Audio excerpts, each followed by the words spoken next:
If you want to learn how to improve your energy levels and stamina using diet and nutrition, then this video is for you. Here's what you can expect to learn. First, I'll give you a brief intro about who am I. Then we'll talk about the four most important factors for your energy levels. Where does nutrition fit in those factors? After that, you'll learn, when does nutrition improve energy? It's actually a very specific time, and you learn that in this segment. And finally, we'll answer a few frequently asked questions like, what about breakfast? Does that affect energy levels positively or negatively? What about small frequent meals? What about water, alcohol, and caffeine? Those will all be answered in that section, so stay tuned. Before we jump in, if you want to learn when I publish more videos about nutrition, energy levels, stamina, stuff like that, please click like and subscribe. Now, who am I?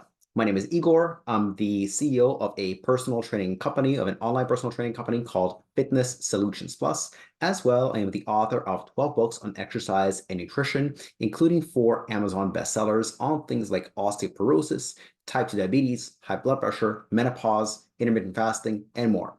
Now, with that out of the way, let's talk about the most important factors for good energy levels, just so you can get the context of where does nutrition really fit. The single most important factor for energy levels is just simply and unsurprisingly sleep. In my opinion, the next most important factor is just your work. In other words, when you go to work, are you excited to go to work? Is it fulfilling? Do you feel like you're making a difference? And I'll explain more later on. The next most important factor for energy levels is actually exercise. And lastly, the least important factor is actually nutrition. And so why did I choose that order? Well, first, let's talk about sleep. Think about it this way. If you're supposed to spend 1/3 of your life asleep, that means that if you live to the age of 90, you're going to spend 30 years asleep. That probably means it's pretty important. And so that's why I chose sleep as number one, because it carries over to your day-to-day. And so poor sleep will have the greatest impact on your energy levels. Likewise, good sleep will also have the greatest impact on your energy levels. And often correcting poor sleeping habits or sleep disorders like sleep apnea and insomnia will have the greatest payoff regardless of anything else that you do. The next most important thing is your work. It's not just about having exciting work. It's more about having work that you don't hate. You could find your work boring and not very challenging, not very stimulating, but as long as it's not stressful and you don't hate it, that's good enough. Now, it's even better if you really enjoy it. Now, if you're wondering, why did I put work above exercise, above nutrition, but below sleep? Well, there's many case studies of people who don't exercise, who don't eat that well, but they really enjoy their work, and as a result, they have great energy levels. Case in point, Warren Buffett. At the time of this recording, he is about 92 or 93 years old.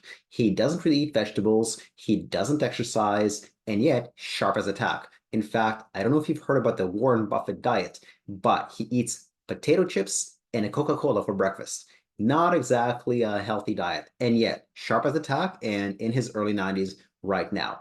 So having fulfilling work goes a long way. But even if it's not fulfilling, just having work that you don't hate is good enough. The next most important factor, of course, is exercise. Exercise can improve energy levels quite literally and quite like, on a biochemical level, in the sense that we have an energy unit called ATP. It's a molecule that stands for adenosine triphosphate. And the part of the cell that creates ATP is called the mitochondria. In the mitochondria, you have certain chemicals known as enzymes, and they produce ATP. And so exercise can triple the number of enzymes and double the number of mitochondria. So even if you don't eat that well, as long as you sleep adequately and satisfactorily, you have work that you don't hate, and you exercise 3 or more days per week, that should help you a lot with energy levels. Now, the exercise needs to be of sufficient enough intensity to create more ATP in the mitochondria. And what is sufficient enough intensity? Likely it should be anything that gets you out of breath. Okay, so if you're just going for a walk, that's good, but it's not enough. 3 days a week or more, you should do something that gets you out of breath, whether that's cardio, strength training, or anything else. Even if you like walking, just walk on an incline or walk quickly. You just walk with enough intensity, with enough vigor to get you out of breath. And lastly, to put things in perspective, what role does nutrition actually play in energy levels? Not that significant. So we should really acknowledge that. And we should also acknowledge that as long as you're getting the right number of calories and you have a more or less mixed diet, you're not taking out any nutrients or any food groups for either ideological reasons or health reasons, that should give you adequate energy. Now, that's not to say that if you don't have deficiencies, they shouldn't be fixed. Nutritionally, if you do have certain deficiencies, addressing those deficiencies will go a long way towards improving your energy levels. To go from deficient to sufficient will give you the greatest boost in energy levels. If you're not deficient to begin with, going to excessive will probably not do much for your energy levels. And so when people complain to me about low energy levels, one of my first thoughts is, how are your iron levels? And why do I go for iron? Well, iron is an essential nutrient that the body needs to produce red blood cells. And in red blood cells, it carries oxygen. Iron is part of a protein called hemoglobin in the blood and myoglobin in the muscle. And so again, to go from low iron to normal iron will go a long way. So what are the foods that are rich in iron that can help you improve your iron status? One of the best foods, probably the best food, is just good old red meat. Your steaks, your beef, your lamb, your pork, and spinach. Spinach is a pretty decent source of iron, not as good as red meat.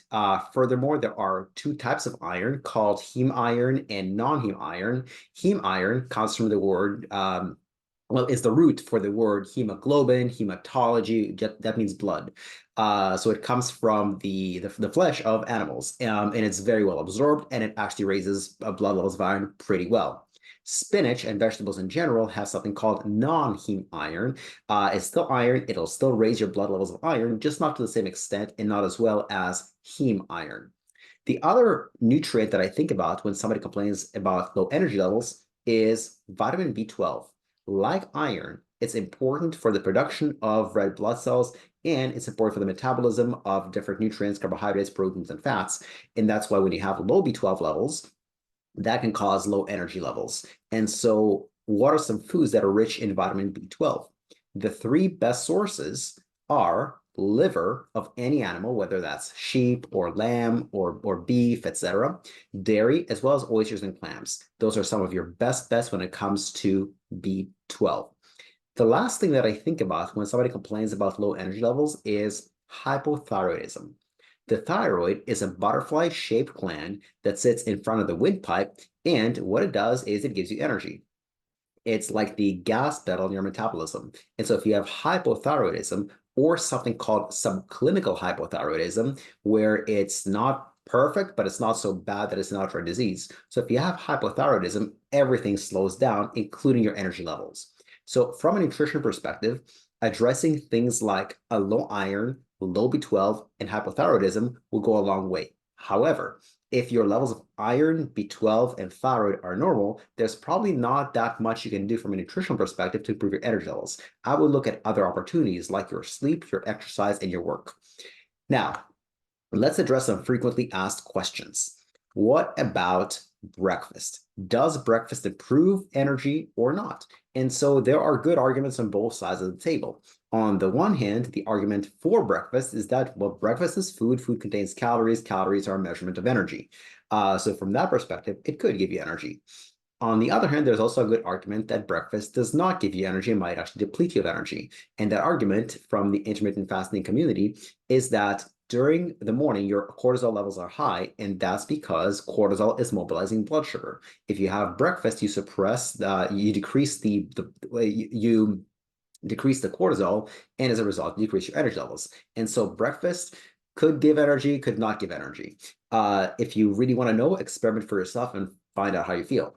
The next question is, what about small frequent meals? Is it better to have small frequent meals to quote unquote keep the metabolism going, or is it better to just have your breakfast, lunch, and dinner, or even fewer meals than that? And same thing, the research is still out on that. Nobody really knows for sure what do small frequent meals do. We know that if somebody has hypoglycemia or low blood sugar, small frequent meals will keep their blood sugar stable. However, what about somebody who does not have hypoglycemia? Yeah, their blood sugar fluctuates, but the fluctuations are not that great. For this person, does having small frequent meals make a difference to their energy levels? Not that much. Again, there's good arguments for small frequent meals, and there's good arguments against small frequent meals. So it's not quite clear. What about alcohol? Well, that one is clear. Alcohol is a central nervous system depressant, so it brings you down, it slows you down. So that's decidedly not good for energy levels. And the big one, caffeine. Lots of people drink coffee for the purpose of, well, A, it tastes good, and B, for good energy levels. And so caffeine is actually more intricate. For somebody who is not a regular coffee drinker, having 1 cup of coffee will indeed boost their energy levels. But how much energy it gives you depends on, are you a regular coffee drinker or not? Again, if you're not, it'll give you good energy levels. However, if you are a regular coffee drinker, if you have, whether it's 1 cup a day or 5 cups a day, if you keep drinking the same amount every day, it's going to fail to give you the energy that you're looking for, and you're going to need higher and higher and higher amounts of coffee to give you the energy you're looking for. At some point, you just drink coffee because not drinking it would make you go into withdrawal. And so its method of giving you energy is just by withdrawal avoidance. So in and of itself, coffee only gives you energy when you're not a regular drinker. If you want to continue using it for energy levels, my recommendation is to only have coffee once or twice per week. This way, there's no habituation. You don't get used to higher and higher and higher amounts. And at the same time, there's no withdrawal. Next question is, what about water? Does water give you energy levels? And the answer is no. Energy is calories. So one gram of carbohydrates and 1 gram of protein is 4 calories. 1 gram of fat is 9 calories. Water has 0 grams of anything. It doesn't have vitamins, it doesn't have minerals, doesn't have proteins, carbs, or fats. And so water does not give you energy directly. Now, it might give you energy indirectly, psychologically, or for other reasons, or like iron and B12, if you're correcting dehydration, that'll give you energy. But if you're already well hydrated, it's probably not going to give you energy. Again, your greatest opportunities for energy come from sleep, work, and exercise. Nutrition in general and diet doesn't play that great of a role in energy. If you like this video, click like and subscribe. It'll help you learn when I publish more videos like this, and it'll help other people who are looking for videos about energy levels learn when I learn about this video. Thank you and goodbye.